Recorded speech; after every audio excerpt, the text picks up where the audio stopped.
नमस्कार साथियों, आज हम आपको लेकर चलेंगे महाभारत युद्ध के छठे दिन की ओर।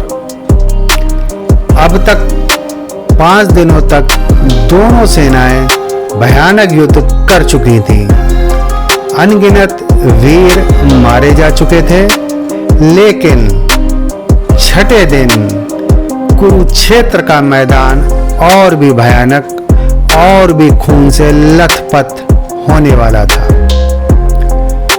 तो आइए जानते हैं उस दिन क्या हुआ, कौन कौन से वीर टकराए और किसने किसका वध किया, कौन कौन से योद्धा मारे गए। सुबह होते ही दोनों सेनाएं युद्ध के लिए तैयार हुई। भीष्म पितामह ने कौरव की सेना को संगठित किया। पांडव पक्ष में धृष्टद्युम्न ने व्यवस्था की। इस दिन युद्ध की शुरुआत धनुषों की टंकार और शंखनादों से हुई। धरती डोल उठी, आकाश गूंजने लगा। भीष्म पितामह छठे दिन भीषण प्रलय बन गए। पांडवों के लिए वे अपने रथ पर सवार होकर एक साथ सैकड़ों पांडव सैनिकों का वध कर रहे थे। उनके बाणों से हाथी, घोड़े, रथ सब कट रहे थे। नकुल और सहदेव ने मिलकर भीष्म पितामह का सामना करने का असफल प्रयास किया, लेकिन पितामह की गति को रोकना असंभव था। वो तो भीष्म पितामह हैं। कहा जाता है कि भीष्म अकेले ही हजारों सैनिकों को इस दिन मार गिराया।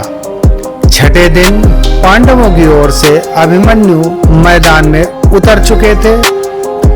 उन्होंने अकेले ही कौरव सेना को चीरते हुए कई महारथियों को परास्त किया। दुशासन के पुत्र को अभिमन्यु ने घायल किया, कई रथों को तोड़ दिया। अभिमन्यु की युवा अवस्था और पराक्रम देखकर पांडव सेना बहुत ही उत्साहित हो गई। भीम ने गदा उठाकर युद्ध में जब प्रवेश किया, उन्होंने हाथियों को धराशायी किया। अनेक कौरव सैनिकों को गदा से मार मार कर चूर कर दिया। भीम का क्रोध इतना भयंकर था कि जहां वे जाते वहां से शत्रु भाग खड़े होते। कोई नहीं भीम के सामने आना चाह रहा था। भीम ने उस दिन कई कौरव राजकुमारों का वध किया।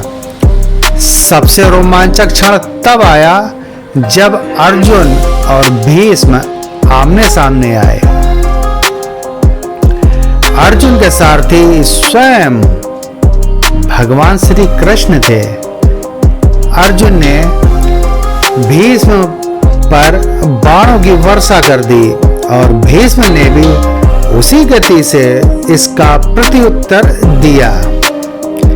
दोनों महारथियों के बाणों से आकाश ढक गया। कृष्ण अर्जुन से बार बार कहते रहे, हे पार्थ, अभी और बल लगाओ, नहीं तो पितामह सबको नष्ट कर देंगे। अर्जुन पितामह की शक्तियों को जानते थे, इसीलिए बार बार अर्जुन को संदेश दे रहे थे।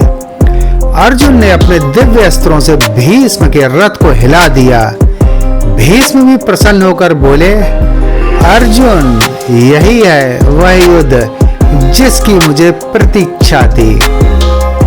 जैसे ही सूर्य अस्त की ओर बढ़ा, युद्ध और तेज हो गया। भीष्म ने अंतिम समय में और भीषण संहार किया। कौरव सेना हाहाकार करने लगी। पांडव सेना भीषण क्रोध में लड़ती रही, लेकिन सूर्यास्त होते ही युद्ध रोकना पड़ा। यह युद्ध का नियम था कि सूर्यास्त के बाद युद्ध नहीं हो सकता। भीष्म ने अकेले ही हजारों सैनिकों को मार डाला। अर्जुन और अभिमन्यु ने भीषण पराक्रम दिखाया। भीम ने कौरव पक्ष को भारी हानि पहुंचाई, लेकिन स्पष्ट था कि पांडव सेना धीरे धीरे कमजोर हो रही थी। कौरव पक्ष में भीषण हानि के बावजूद भीष्म की शक्ति अब भी अडिग थी। तो साथियों, यह था महाभारत युद्ध का छठा दिन। कल यानी 7वें दिन युद्ध और भी भीषण होगा, जब घटोत्कच मैदान में उतरेगा और आकाश तक कांप उठेगा।